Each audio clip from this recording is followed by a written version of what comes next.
Holy shit, there's a lot going on. There's a lot to unpack here. Alright, so Chris Turner 40 roll. This is a video that you guys have requested a couple of times in the YouTube comments and in the Discord channel as well. Link to that is in the description if you want to join.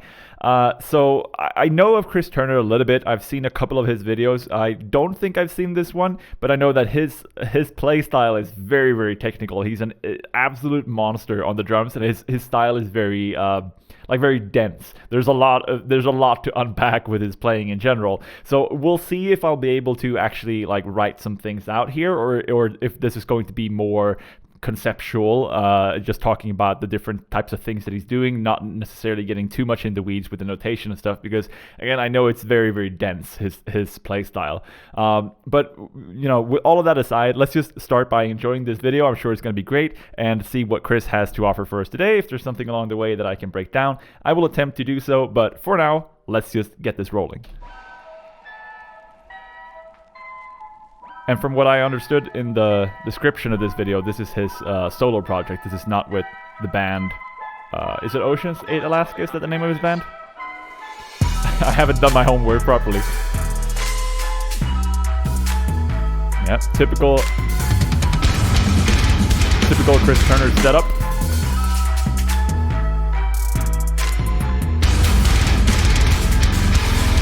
Okay, this is cool. Very cool mix of genres here. Holy shit, that footwork.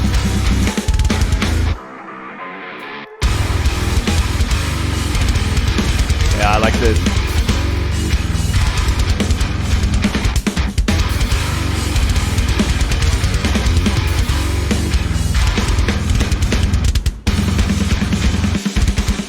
Okay.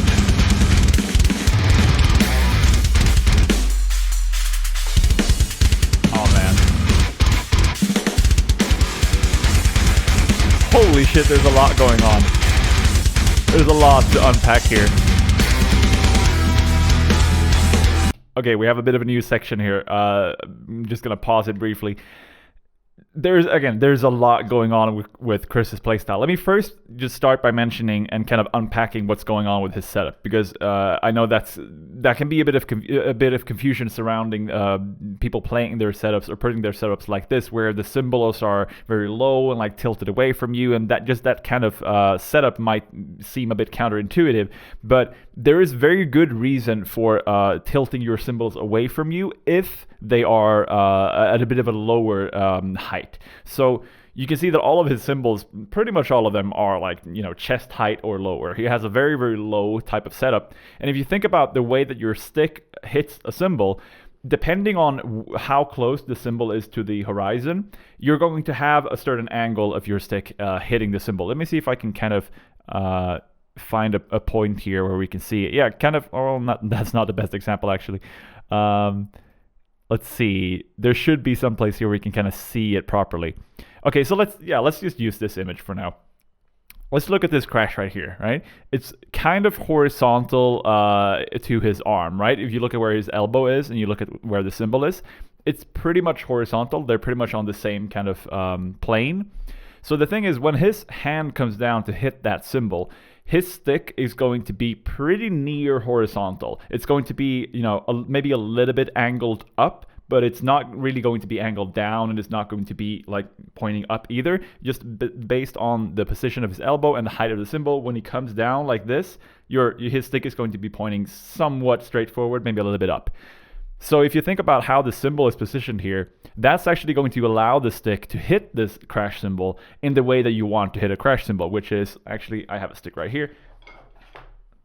Much easier to demonstrate like this. You want to basically hit a crash cymbal with like the shoulder of the stick, somewhere around here, right? You don't want to hit it with the tip of the stick. You don't want to hit it like straight on like this, straight into the edge, because you're going to crack your cymbal in due time at least.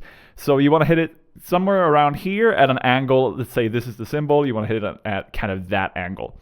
So again, if the cymbal is tilted away from him and he hits it at a pretty near horizontal level with the stick, that creates that relationship where his stick hits the cymbal in the proper way. If that cymbal was straight or even tilted towards him. If it was tilted towards him, he would be hitting it with the tip of the stick, and that's not how you want to hit a crash. And if it was hit straight, he would be hitting it too much flat on, also not how you want to play a crash. So it all really depends on the height of the cymbal.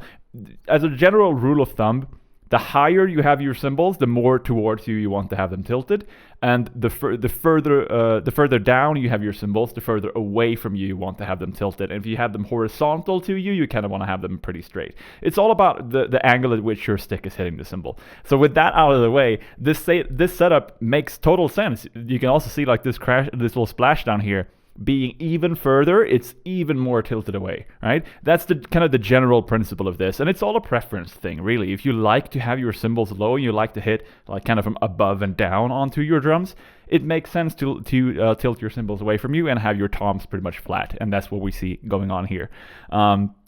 Play style wise, again, very, very dense. There's a lot going on, a lot of kick, like crazy. He has crazy power in his legs too. You can see that. Just from the way that he plays the bass drum, you can really tell there's a lot of power. There's not like this super triggered sound where he's hitting the bass drum with like 1 inch away from it with super soft strokes. Like, this is power. He's putting in power into those bass drum strokes. Yeah, there's a lot going on. Let's just continue listening to it and see what else we can kind of touch on here.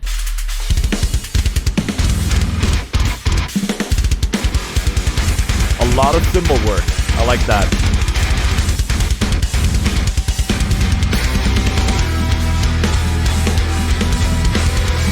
You can really tell how he's filling all the gaps. Like, he's putting in a lot of interesting phrasing into the playing. This type of section here, which is more open and kind of a chorus type of section, he could just as well just play, you know, straight quarter note time, a solid backbeat, some kick drum stuff, nothing too crazy. But he's using the space that's available to him to make his playing and the music a lot more interesting. He's putting in all these extra strokes, this extra cymbal work with all the stacks and splashes and the crashes and stuff, some extra snare note accents, and yeah, he's just using the space very, very well to create this cool type of sound. So very, very nice.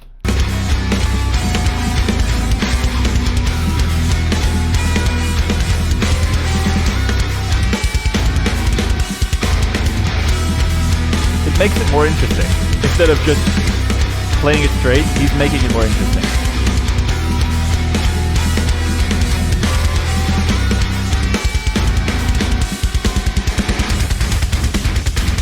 Here we go. Holy shit. Okay.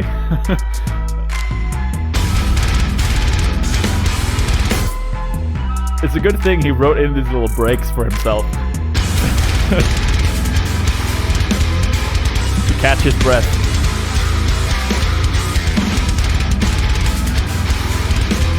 Dude, there's so much to unpack. Like, just the fact that he throws in like he chokes the crash cymbal in the middle of all of this stuff that's going on. He's like, hey, let me just choke that crash cymbal for that one hit somewhere around here. Like, look at this crash right here.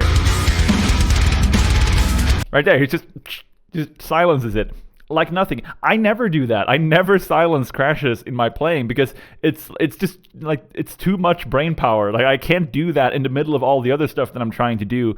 It's just, if I'm going to silence a crash cymbal, it has to be like, I have to really plan it out ahead. You know, it's not something I do intuitively. I'm sure he's planned all of this stuff out ahead. That's not what I'm saying, but it's just very, very impressive to be able to pull that kind of detail off in the middle of everything else that's going on. Is very, very impressive.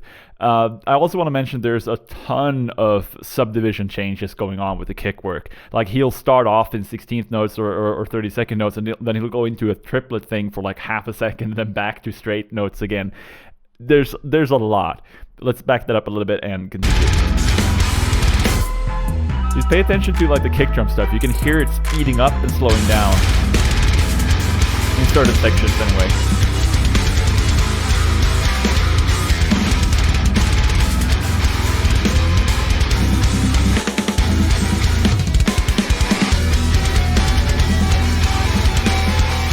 He's really hitting all the accents. His left hand on the crash.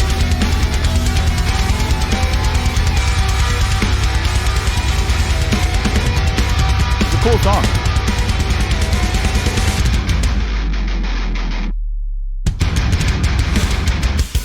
Okay. Hell yeah. This I like.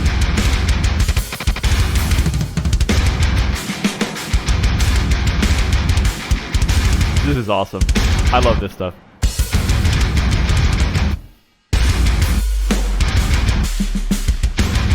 Okay. Oh man. God damn it.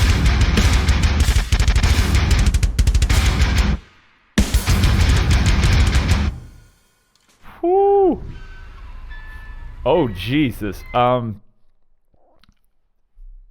The thing that he was doing here, which I was reacting in that way to, I really love that stuff, is he basically is using, again, metric modulation. It's a concept we touched on in a couple of previous videos, but let me see if I can kind of illustrate this in a way. Let's listen to that again.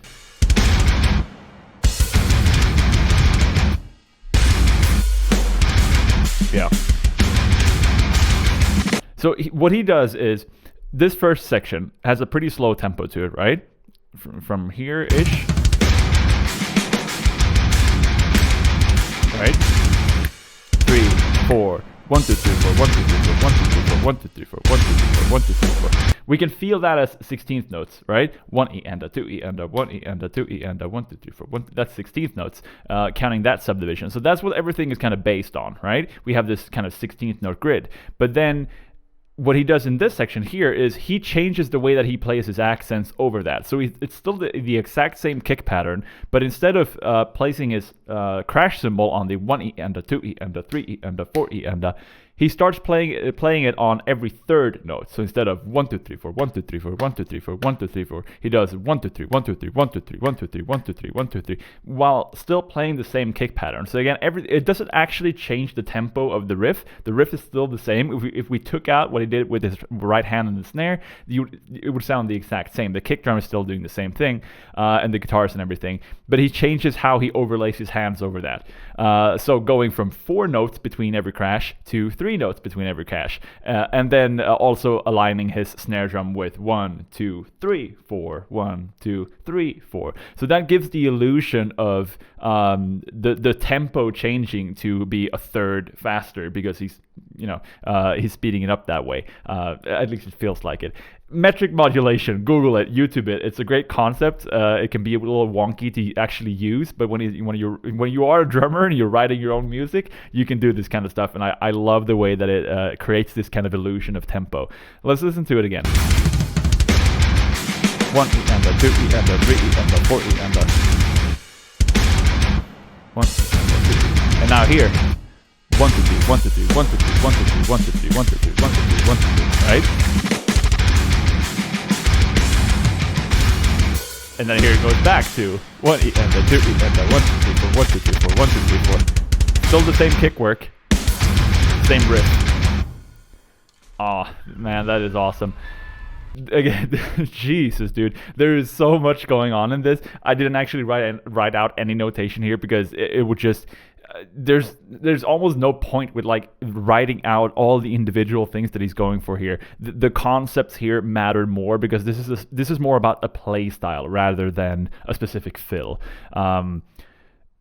If there's something that I take away from his playing here, is just using the space that's available to you. There is another drummer that I'm going to do a video on probably now that I've seen this, and I want to do more of this kind of stuff. Another drummer that I've seen in the past that inspires me, that does this type of thing. We'll get to that sometime soon, where it's just kind of out of the box thinking, right? There's a lot of this type of drumming that I saw. One of the comments when I was kind of looking through the comments beforehand, one of the comments said that his playing is kind of like how a guitar player would write their parts for a drummer. It's like it's the way it's a type of drumming that doesn't really come naturally to you as a drummer, because there's so much extra stuff, so much utilization of every space, so much kind of awkward movements. You kind of throw out your hand to do that thing, and you hit the splash while doing this, while doing that, while doing this. Like, there's a lot.